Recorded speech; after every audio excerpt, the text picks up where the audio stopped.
వచ్చేయి ప్రభు వచ్చేస్తున్నాడు, తండ్రి ప్రభు వచ్చేస్తున్నాడులే అనే ఒక్క మాట మనకెంతో ఆదరణ కలిగి చేసేస్తూ ఉంటుందండి. ఏంటి మనకి ఈరోజు ఆదరణ?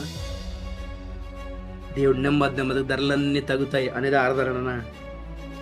దేవుని స్తోత్రం, ప్రభుత్వాలు నెమ్మది దేవుడు మార్చేస్తాడులే అదొక ఆదరణనా? ఈ మన మన ఆదరణ ఇది కాదు. ధరలు తగ్గుతాయి, పంటలు పండుతాయి, వేడి తగ్గుద్ది, నెమ్మదికి ఇదవుద్ది, కొత్త ఇల్లు కట్టేసుకుంటాం, ఏం పర్లేదు, ఇన్కమ్ వస్తూ ఉంటుంది. ఇది కాదు మన ఆదరణ. రాకడే మన ఆదరణ. హాస్పిటల్ ఐసీయూలో ఉన్న వాళ్ళకి ఏది ఆదరణ? వచ్చిన బంధువులందరూ యాపిల్స్, బ్రెడ్లు, కొబ్బరి బొండాలు తీసుకొస్తుంటే ఆదరణనా? డాక్టర్ వచ్చి ఈరోజు మీకు డిశ్చార్జ్ ఇచ్చేస్తానంటే ఎంత ఆదరణో తెలుసా? మీరు వెళ్ళిపోవచ్చు అనేది ఆదరణ అండి. హాస్టల్లో ఉన్న పిల్లోడికి ఏది ఆదరణ?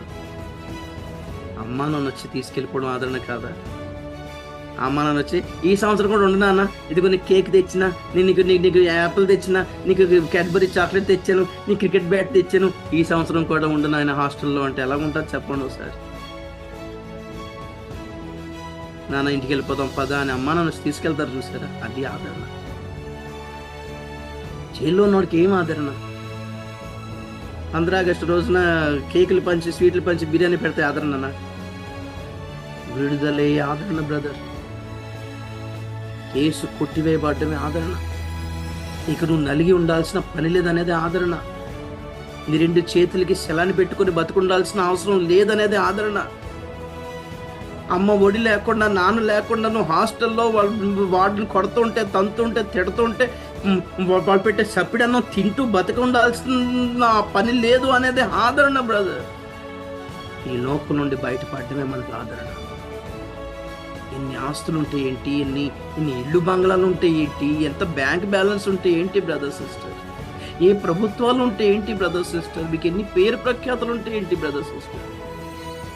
ప్రభు రాకడే ఆదరణ. ఈ మాటలతో ఒకరినొకరు ఆదరించుకోమన్నాడు.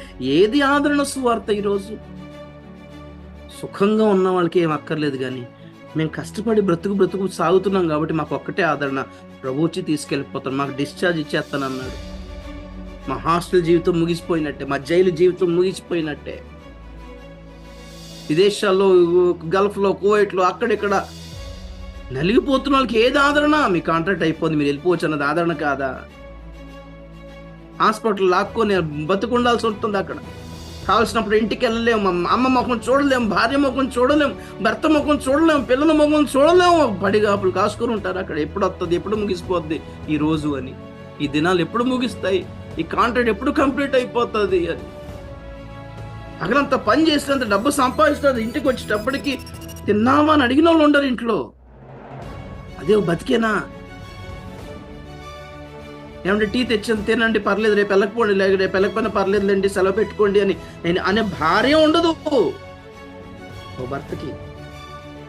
కాంట్రాక్ట్ బేస్ మీద వెళ్ళిన వాళ్ళకి ఇక్కడంటే రేపు సెలవు పెట్టుకున్నారు సార్, నేను రేపు రావట్లేదండి అని చెప్పేసుకోవచ్చు, ఓట్లో బాగాలేదని. ఎలా కొట్టుమిట్ట ఆడుతున్నారు ప్రజలు.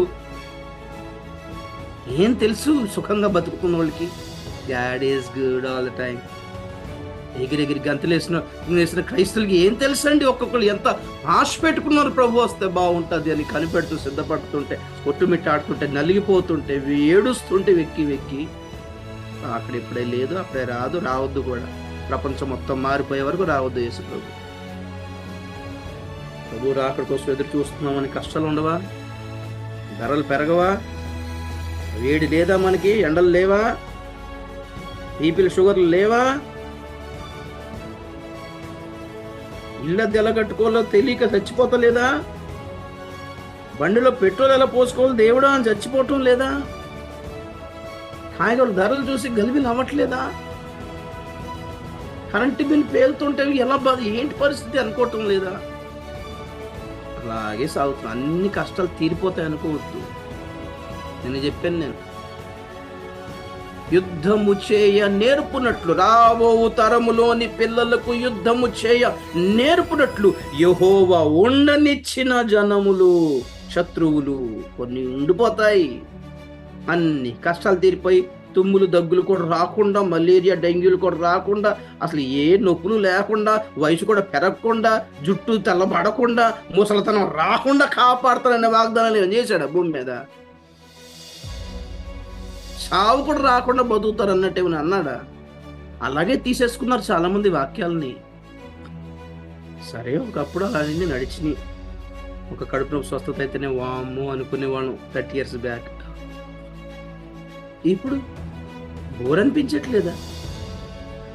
కడుపు నొప్పులు, నడుము నొప్పులు, పేరు పెట్టి పిల్లకి చెవులు వినపడట్లేదు ఒక బ్రదర్కి, ఇక్కడ కడుపు నొప్పి ఉంది ఒక సిస్టర్కి. అప్పట్లో మురిసిపోయి స్టెన్ అయిపోయేవాళ్ళం.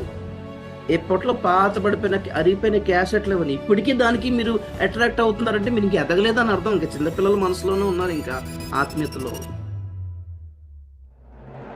ఈ రోజున మీకు మిమ్మల్ని అట్రాక్ట్ చేయాల్సిన వచనాలు ఇవి కాదా బైబిల్లో? మీరు బైబిల్లో నుండి ఏ వచనాలకి అట్రాక్ట్ అవుతున్నారో దాన్ని బట్టి మీ ఆత్మీయ వయస్సు చెప్పొచ్చు. ఏ ప్రసంగానికి మురిసిపోతున్నారు, ఏ ప్రసంగానికి ఆకర్షింపబడుతున్నారు, ప్రసంగం వదిలే ఏ వచనాలు మిమ్మల్ని ఆకట్టుకుంటున్నాయి ఈ రోజుల్లో స్పెషల్లీ. భయపడకుడి, నేను మీకు తోడై ఉన్నాను. ఇంకా అదే ప్రసంగాల్లోనే ఉన్నారా? అబ్రహామును ఆశ్రయించిన దేవుడు, దేవుని బిడ్డ, మిమ్మల్ని కూడా దేవుడు దీవించబోతున్నాడు. దీనికే ఇంకా ఆకర్షించబడుతున్నారా? నన్ను ప్రేమించిన వారిని ఆస్తికర్తలుగా చేయును, మీరు ధనవంతులు కావాలని ఆయన దరిద్రుడు అయ్యాను. అంటే ఏంటి? 25,000 రూపాయలు మీరు సూట్ వేసుకోవడానికి ఆయన బట్టలు లేకుండా వేలాడా? 12,000 రూపాయలు సెంటు కొట్టుకోవడానికి ఆయన వేలాడా? అదేనా ధనం అంటే? నేను అనుకున్నాం కదా, దేవుడు చెప్పిన ధనం అది కాదు, విశ్వాసములో భాగ్యవంతులు అన్నాడు. ఇంకా ఆ వచనాలకే మీరు ఆకర్షించబడుతున్నారంటే మీరు ఎదగలేదు. ఇంకా చాక్లెట్లు బిస్కెట్లకి ఆకర్షించబడుతున్నారంటే యు ఆర్ స్టిల్ చైల్డిష్ అన్నమాట. కిడిష్, చైల్డ్, పిల్లలు. ఎత్తబడే సంఘం చంటి పిల్లేం కాదు, వయస్సు వచ్చినది, పెద్దది, కంప్లీట్లీ అడల్ట్ మెచ్యూర్డ్ చర్చ్, ఎదిగినది. ఎత్తబడే సంఘానికి ఆ పేర్లు కొన్ని ఉన్నాయి. పరిపూర్ణమైనది, వయస్సు వచ్చినది. హల్లెలూయా. సో మీరు ఆకర్షించబడి, మీరు ఇష్టపడి, ఏమి వినాలని ఆశ పెట్టుకున్న దాన్ని బట్టి, మీ ఆకలి, మీ అపెటైట్ని బట్టి, మీ హంగర్ని బట్టి అసలు దేవుడు మీతో మాట్లాడతాడు. చెప్పారు కదా, చాలా మంది క్రైస్తవులకి రెండే కావాలి, స్వస్థత కావాలి, డబ్బులు కావాలి. ఈ రెండింటితో తప్ప ఇదేంతో పని లేదు. వాళ్ళందరూ రాకడ ట్రాక్లో లేరు. ఓకే, రాకడ ట్రాక్లో ఉన్న వాళ్ళు సిద్ధపడుతున్నారు. ఆ సిద్ధపాటు అనే అంశాలు ధ్యానించుకుంటూ వస్తున్నాము. అందులో ఈరోజు విన్న వాక్యం ఏంటంటే, ఆ సిద్ధపాటు ఎలాంటిదంట? ప్రభు అయిన యేసు క్రీస్తు యొక్క ప్రత్యక్షత కొరకు మీరు ఎదురు చూస్తున్నారు. ఎలాగా అంటే, నంబర్ 1, ఏ కృపావరము లోపము లేక. నంబర్ 1. నంబర్ 2, ఆయన ప్రభు అయిన యేసు క్రీస్తు దినమందు ఆయన ఎదుట నిలబడటానికి మీరు నిరపరాధులై ఉండునట్లు. నంబర్ 2. నంబర్ 3, అంతం వరకు స్థిరపడతారు, స్థిరంగా ఉంటారు. స్థిరత్వం ఉందా? కొందరు ఒక బోధలో స్థిరంగా ఉండరు, ఒక లక్ష్యంలో స్థిరంగా ఉండరు.